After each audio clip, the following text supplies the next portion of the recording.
Hi friends, பொள்ளாச்சியில் பார்த்திங்கன்னா 2 நாளாக நல்ல மழை. இந்த மழைக்கு சூடாக ஏதாவது சாப்பிட்ணுன்னே தோணுச்சு. வீட்டில் பார்த்திங்கன்னா பலாப்பழம் இருந்துச்சு. பலாப்பழத்தை வச்சு சூடாக ஒரு ரெசிபி பண்ண போகிறேன். இது எங்கள் அம்மா சொல்லி கொடுத்தது தான் எனக்கு. ஒரு கடாயில் கோகனட் ஆயில் ஆட் பண்ணிக்கிறேன். அது கூட தேங்காய் பூ ஆட் பண்ணி இதை 2 நிமிஷம் நல்லா ஃப்ரை பண்ணணும். இது நல்லா ஃப்ரை ஆனதுக்கப்புறம் இது கூட 2 டேபிள் ஸ்பூன் சுகர் ஆட் பண்ணிக்கிறேன். உங்கள் ஸ்வீட்க்கு ஏற்ற மாதிரி சுகர் ஆட் பண்ணிக்கலாம். ஒரு நிமிஷம் இதையும் நல்லா வறுத்தரணும். வறுத்ததுக்கப்புறம் பலாப்பழத்தை ஆட் பண்ணிக்கிறேன்.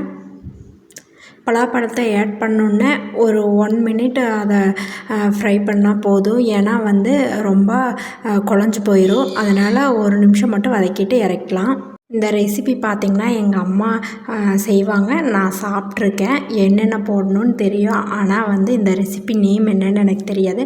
உங்களுக்கு தெரிஞ்சால் மறக்காமல் கமெண்ட் பண்ணுங்கள். தேங்க்யூ ஃபார் வாட்சிங்.